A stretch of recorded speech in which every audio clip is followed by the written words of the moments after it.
Well, guys, in the previous video, I have explained how on a layer 2, particular attacker will perform, the MAC flooding attack. So in order to countermeasure it, we need to implement a proper security implementation where if any kind of such physical attack occurs on the switch, we need to actually countermeasure it.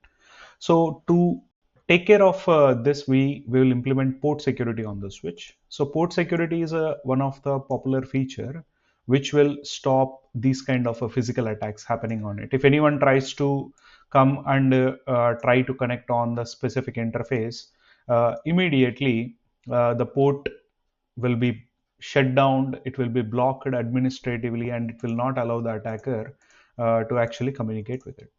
So let me show you how we can do this. Right, so I'm currently connected on these interfaces. You can check. Right, so let me power on the devices. All right, so I'm gonna get the devices here. That's my switch, that's my router 1, that's my router 2. Okay, so let me make a quick configuration here. First I'll go to the router 1. Okay, so on this interface, let me provide one IP address.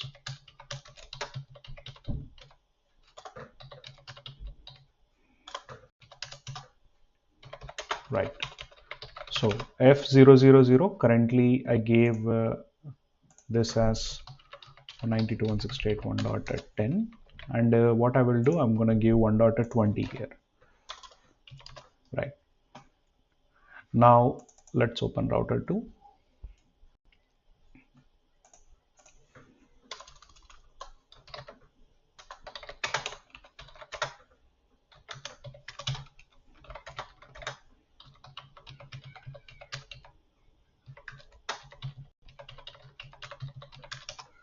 Right,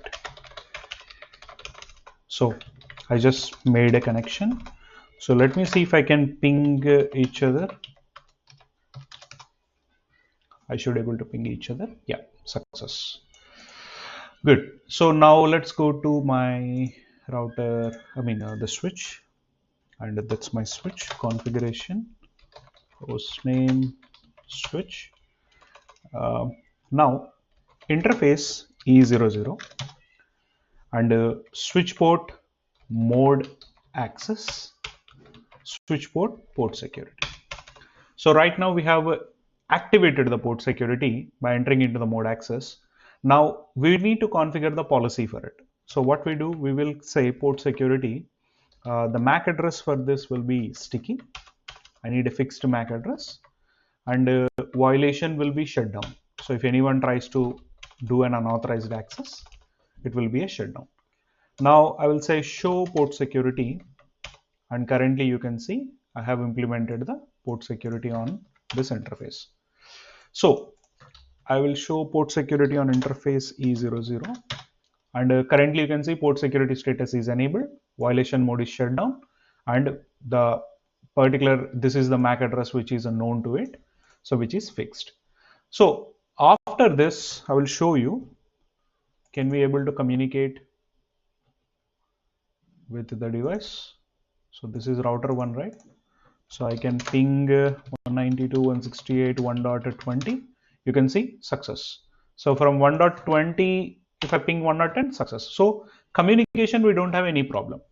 Now what we will do, we will, because we configured port security on E00, right? So let's say I'm gonna remove this connection, and I'm going to get one new router. So let's consider this router as an intruder. So this is our intruder, and let's give this intruder one IP address 192.168.1.50 maybe. So we should be on the same network. Now let me make a connection from here to the same interface E00, because this is the interface where we configured port security. Now let's turn on it. Now let me try to give. So this is our router 3, right? Okay, router 3, right? So for the router 3,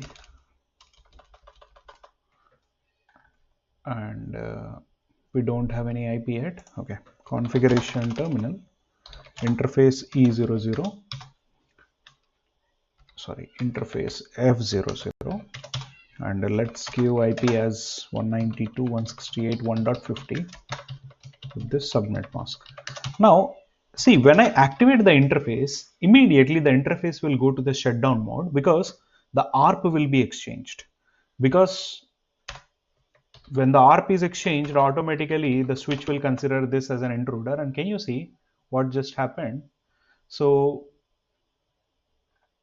the ARP is exchanged. Let's try to make a communication with 192.168.1.30. So 20, I think. Yeah, 1.20. And if I try to communicate, you see, I cannot communicate with the target.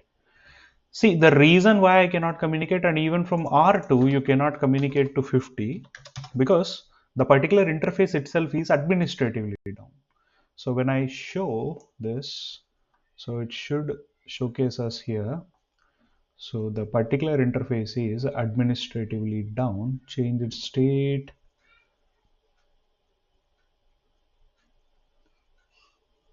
Yeah, you can see here when the interface F00 changed state to administratively down. So the particular interface, not only that, all the interface on the switches, all interfaces are administratively down.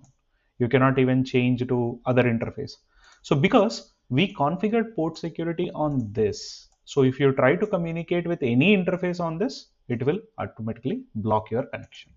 So this is the way how you can actually defend against any physical attacks happening on the switch, which is very important on layer 2. Well, so in the next video, I'll give you an idea about how a DHCP starvation attack will take place in the network. Thank you.